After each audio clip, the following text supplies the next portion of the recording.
I'll tell you what, I don't know what they're smoking out there on the West Coast in the Pac-12, but it is some good stuff. It is great to be with you. I'm Pete Mundo, Heartland College Sports.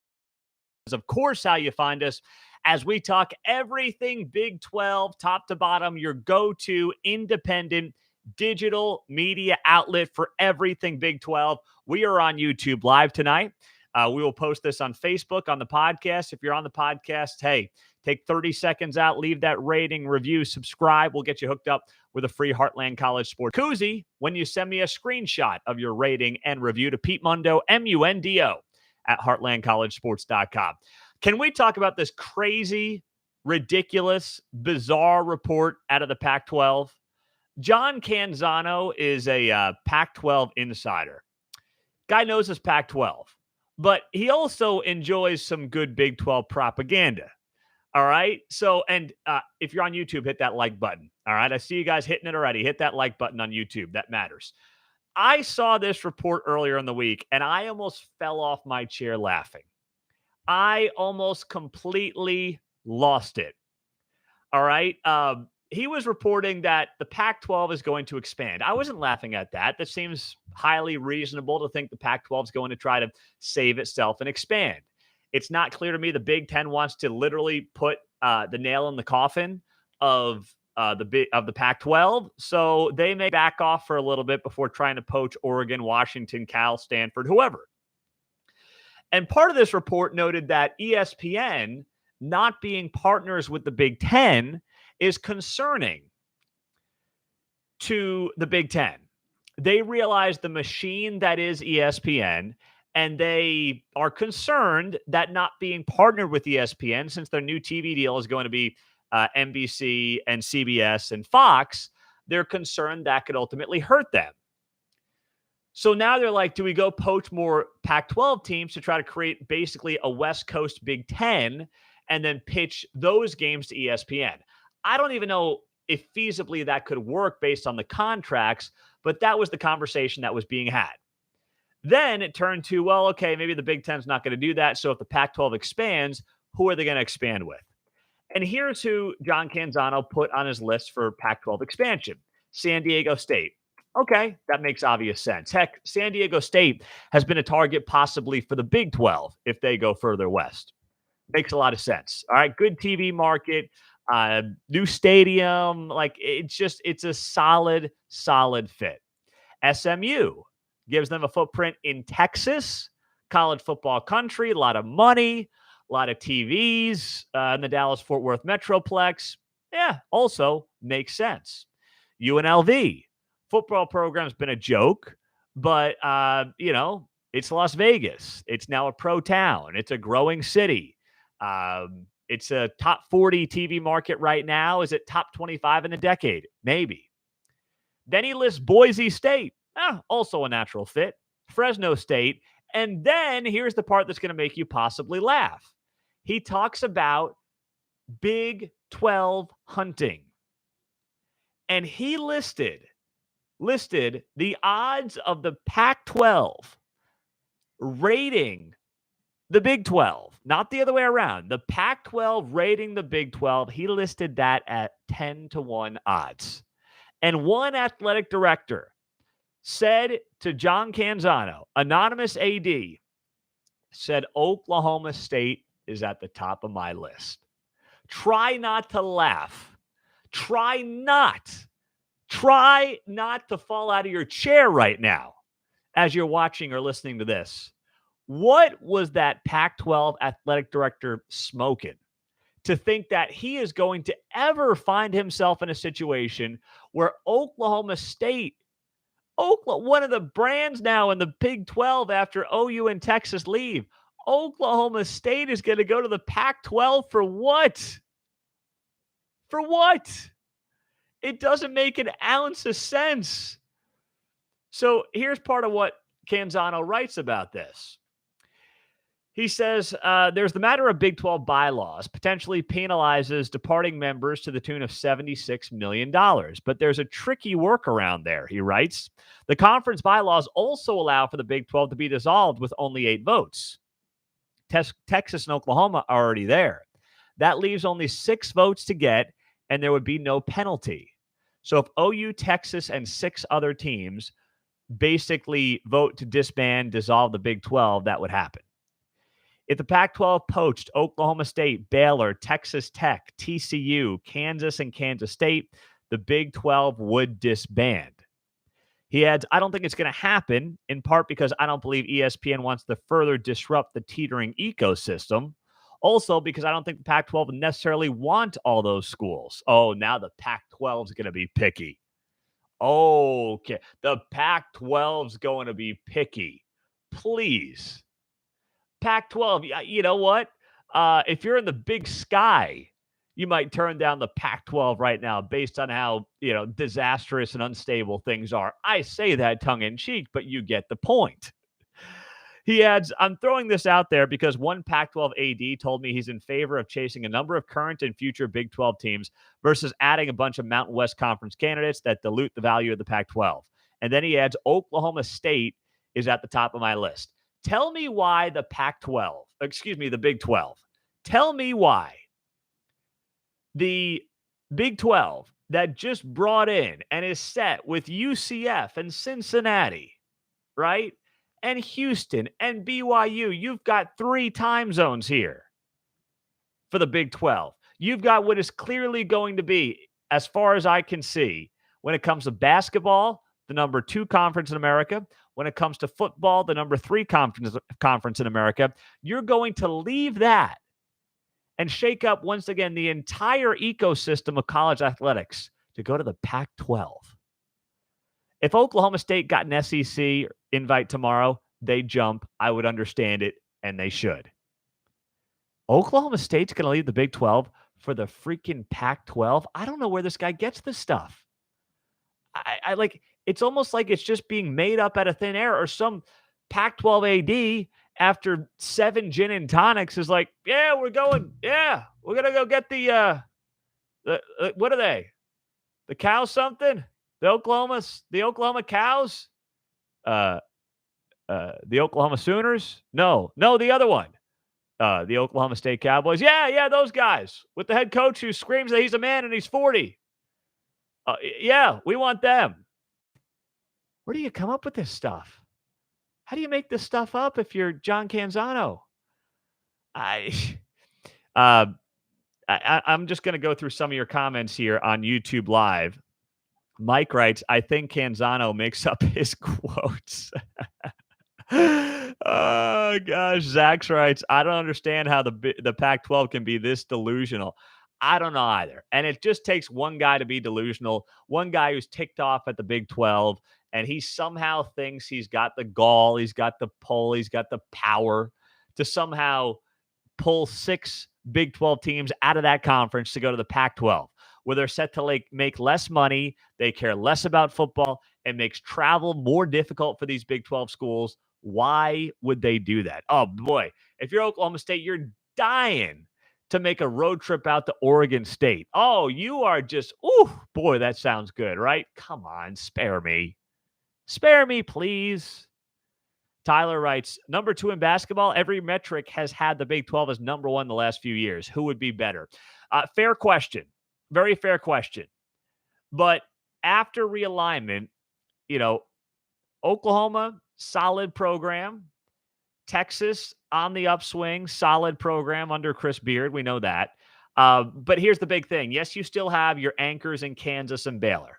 That's not going anywhere. But you bring in the new schools, Houston, BYU, Cincinnati, UCF. Houston's got a good basketball program, obviously, under Kelvin Sampson. Cincinnati has a solid program. BYU and UCF, not much of one. If you want to say it's number 1, that's fine. I'm trying to be fair and say maybe it's number 2 behind the Big 10 after they bring in a UCLA into that conference based on, what UCLA is historically and where they've been, as of late under Mick Cronin. So that's the only reason I would say maybe number 2 in basketball. But if you want to make the case for number 1, I'm not going to argue at all. But one of the things that made the Big 12, especially the last couple of years, great in basketball, a great product in basketball, is the double round robin and the fact that 1 through 10, this league was stacked, absolutely stacked. 1 through 10, the Big 12 was better in basketball than football. No doubt about it, right? I think we all agree on that. So that's how I came up with number 2. But I don't think it's hard to make the case is as number 1. I just don't at all. So that's the reason I'm throwing that out there when you look at where the future is going to be after conference realignment. But, realignment for now is done. It's not a big part of the conversation until something happens next, whatever that next shoe to drop is. And it's one of two things. It's either the Pac-12 expanding or it's the Pac-12 getting poached again. And when it comes to expansion, the teams that are out there. San Diego State, Boise State, Fresno State, the teams we talked about earlier. Those are the teams that are out there as, the targets, SMU maybe, UNLV for the Pac-12. The other option is, of course, not just the Pac-12 expanding, but the Pac-12 getting poached. Is it the Big Ten that finally says we're just going to rip the Band-Aid off and go after Oregon and Washington? Or is it possibly the Big 12? Is it the Big 12 saying, Colorado, Arizona State, Utah, what are you waiting for? Let's go. Let's move this thing and let's get rolling.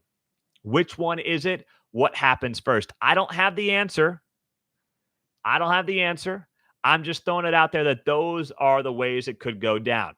Now, with all that being said, if the Big 12 does have success, and I believe new Commissioner Brett Yormark is doing his best to try to make that happen, if they do have success on that front, if they are able to make that happen, then after that, what do you do from there? All right. How does this all play out from there? It's not going to be, let's be very clear as well, it is not going to be the Big 12's fault if this thing collapses. And anyone trying to tell you otherwise is not being honest and is not being fair. If the Pac-12 does ultimately disband, if the whole thing falls apart, you are not going to be able to look at the Big 12 and point the finger at them no matter what George Kliavkoff wants to do here. I don't care what the guy says. I don't care what he says as commissioner of the Pac-12. He has put all the blame on the Big 12, and it has been incredibly instead of being mad at UCLA and USC and the Big 10, he's been mad at the Pac-12. He's been mad at the Big 12, and I don't know why. I can't figure out for the life of me why he's been more mad at the Big 12 than he has at, I don't know, the conference that actually blew up your league, that poached your 2 LA schools. Be mad at them, buddy. That's who you should be mad at. And I think he knows that deep down, but for whatever reason, he's got this weird beef with the Pac-12 that he just can't get over. And I can't say I can explain it. I can't say I understand it, but it's just very bizarre, very, very bizarre to watch the whole thing unfold here the last few weeks. Pete Mundo with you on HeartlandCollegeSports.com. It is always great to be with you as we roll through a YouTube Live. We're on the podcast as well, of course. And as always, we will post this on Facebook and Twitter as well. Follow us in all those places and Instagram too. Hey, if you are in the state of Kansas right now, quick note for you. DraftKings is coming to the Sunflower State. And if you want to if you are a fan of this show, which I hope all of you are, if you want to support this show, all new customers right now in Kansas get $100 in free bets when you sign up using our promo code HCS. That's HCS for Heartland College Sports. Plus, one lucky customer will win a $100,000 free bet. You can't beat that. So download the DraftKings Sportsbook app in Kansas. Use that promo code HCS, and you'll get $100 in free bets, plus a $100,000 free. You'll be entered to win a $100,000 free bet when you sign up. There you go. Use our code HCS only at DraftKings Sportsbooks. Gambling problem? Getting help's your best bet. Call 800-522-4700. 21 plus, physically present in Kansas. Eligibility restrictions apply. See terms at DraftKings.com/sportsbook. Subject to regulatory licensing requirements. One per customer, $100 issued as 4 $25 free bets. No purchase necessary for sweepstake. Void where prohibited. Ends first day. DraftKings is allowed to operate in Kansas. See terms at dkng.co/KS. We appreciate all of you who have already joined and deposited with our friends and used our friends at DraftKings, gotten in your free bets, and that will show up in Kansas once sportsbook betting goes live. I'm in Kansas, in the Kansas City area, and people are fired up here, man. They are fired up. Scotty on YouTube Live. Pac-12 is delusional. That's the nicest thing you can say about him, Scotty. I could not agree. One thing we can all agree on here, the Pac-12 is completely delusional. It has, and there's an arrogance. Let's be honest. There's kind of like a West Coast arrogance with the Pac-12. Like they seem to believe that because they can play games at 10 o'clock Eastern time or 10:30 Eastern time, and don't get me wrong, having that late time slot is valuable and good for them for having it. But they seem to believe that having that late time slot means that they are bulletproof and everyone's just, oh gosh, so desperately wants to be a part of their conference. But that's who they are. There's an arrogance there. Not just in the West Coast, in general, at times, all right? Let's be honest. But certainly when it comes to the Pac-12. And that has been that way for a very long time. And right now, if there's a time for humility, if there is a time to be humble, if there is a time to take a step back and say, what are the real opportunities right now for the Pac-12? Now would be that time. And instead, what you've got is Pac-12 athletic directors mouthing off to John Canzano saying, we are going to go after Oklahoma State. You have got to be kidding me. You could not make this stuff up if you tried. That's how embarrassing it is. Absolutely embarrassing. I am so fired up, by the way, for the start of the season here coming up. We are getting underway on Thursday. Backyard Brawl, West Virginia, taking on Pitt, of course. You've got Oklahoma State, speaking of the Cowboys, playing Central Michigan. Two really fun games to start off the season. I'm fired up for that. I know many of you are as well, because college football is finally back. We're talking about the games. We're fired up. We're ready to roll. And I'll be giving you my picks later this week against the spread. We had a good year last year against the spread. I'll be giving you my picks against the spread. Be sure to check those out. We'll do a Facebook Live or YouTube Live for those as well. So make sure you're subscribed to this YouTube page. Hit that like button. Helps us out a lot. Subscribe to YouTube. Subscribe to our podcast. Like us on Facebook, Twitter, and Instagram. And we so appreciate you guys. And if you want a free Heartland College Sports koozie, let me get one here on YouTube. I'll show you this. All right. If you are on YouTube and you want a free Heartland College Sports koozie, right here for you. All you got to do is leave a rating and a review on the podcast after you subscribe, and send me a screenshot of your rating and review to Pete Mundo, Mundo, at heartlandcollegesports.com, because we'll hook you up with a free one. All right. It's our way of saying thank you for continuing to push this product, share it with friends and family, and helping make us the #1 independent media outlet covering the Big 12, bar none, reaching now millions of Big 12 fans on all our platforms every single month. So appreciate you guys. Have a great night. Share it away, like it, subscribe to it, and we'll talk to you soon. Take care.